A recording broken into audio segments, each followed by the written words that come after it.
This is Jim at freechartvideos.com. It is Friday afternoon, 4:30 on January 14th, 2011, and this is the daily S&P 500 update being brought to you by freechartvideos.com using time-honored techniques to understand modern markets. Read this right here.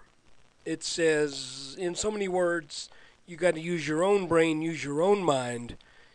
Go ahead, listen to what I have to say, but do not base your financial decisions on the things I show you. If you want to take them into account, that's fine. But do your own due diligence and make investment decisions that are suitable for your situation. I'm not a licensed professional, just a guy that draws lines on charts. So let's look at the S&P. All right, we are looking at roughly the past 1, 2, 3, 4, 5, I call it 6 months of the S&P 500, and you can see that that it's been on a clear uptrend. This level right here at 1123, I have changed this chart to make it a little bit simpler, but 1123 was when we broke out of that inverse head and shoulders pattern. I'll show it to you real quick here if it'll come up. There it is right here. Left shoulder, head, right shoulder, breakout, and then we're off to the races. Let's go back to the 2-hour chart. And what's happened is after we broke out of this pattern, we have been trading in a trend that's kind of defined by unfortunately, more than one trend line. They all basically are running up, but I'm going to show you in just a little bit that there are different ways to interpret what's going on. You can draw your trend lines differently because you don't know what the future holds. You tend to draw trend lines based upon clearly the history. And that's what I've done here with this. It shows us that we're very close to reaching that level, which will be around 1300 if we make it to the we were looking for. We had mentioned that this kind of a rectangle pattern here that was, call it a W or whatever, pointed as a target to, I can't tell exactly where that is, but I think I said it looked like it was going to be in the low 1290s. We made that.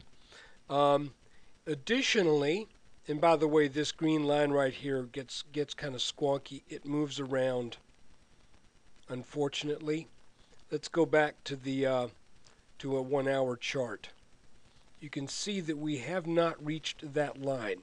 The angles and things get kind of weird when I zoom in and out of different time frames.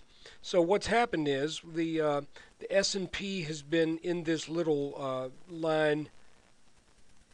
trend line bound area shown by these orange lines, and we're knocking up against that top line right now.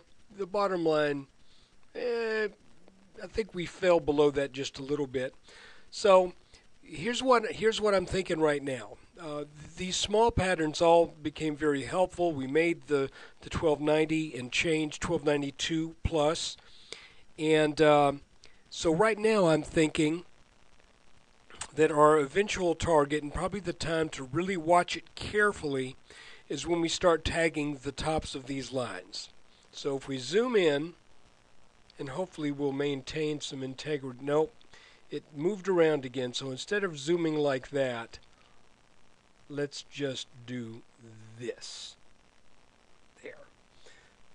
So it looks to me that that the S&P may have a date with 1300. And, you know, that would be kind of a psychological boundary, perhaps, that might turn it back.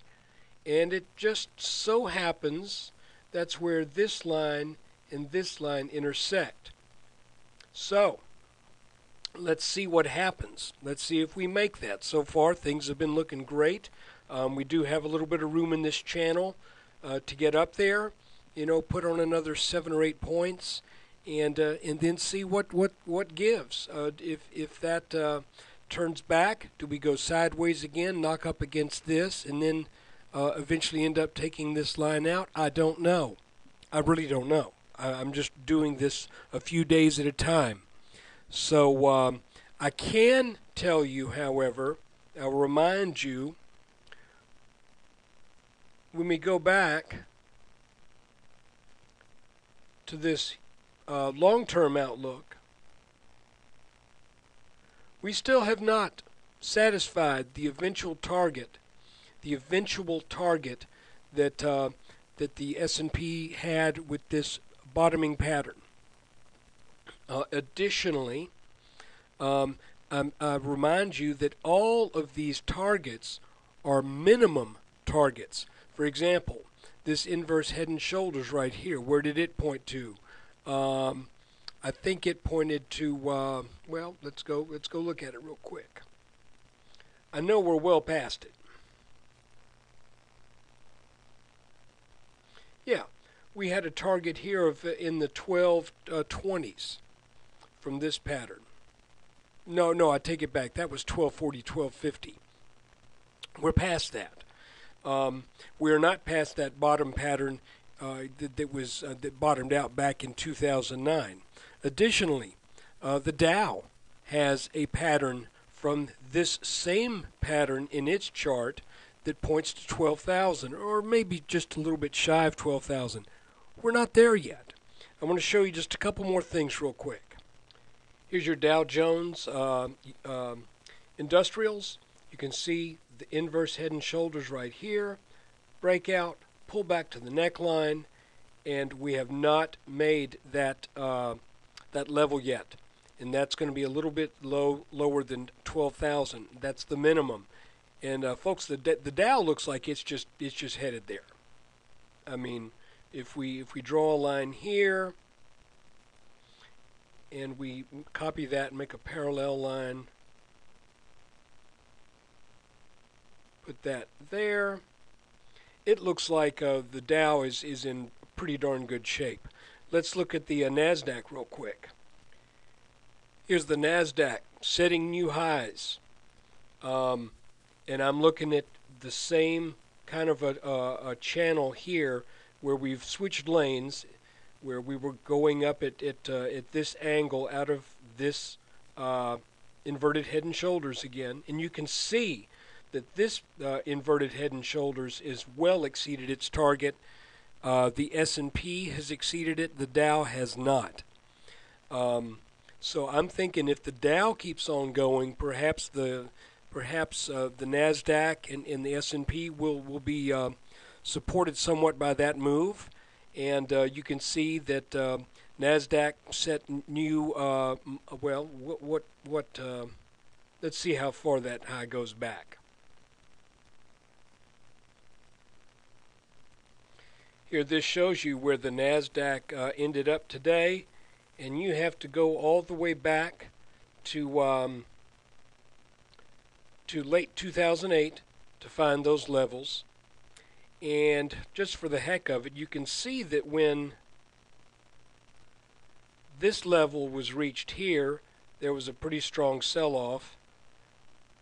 Let's put it at this level here. See what I'm doing? That would be the top of the last bull market. Let's see what that looks like in relation to our chart here. Well, so we need to in the Nasdaq, we need to be keeping an eye out for what happens around 2860 and change. All right. So anyway, I just wanted to show you these few extra things. Pardon my rambling. I'm tired. Been getting some work done today and working at the computer. But even with the poor presentation by my typical standards, thanks for getting through this video. I hope these are of benefit to you. If they are, I'd like for you to come over and visit us at freechartvideos.com. Spend some time on the site. Consider joining the forum, sharing your ideas there. Take care, and no video on Monday because the markets are closed, but we'll be back at it on Tuesday. Thanks.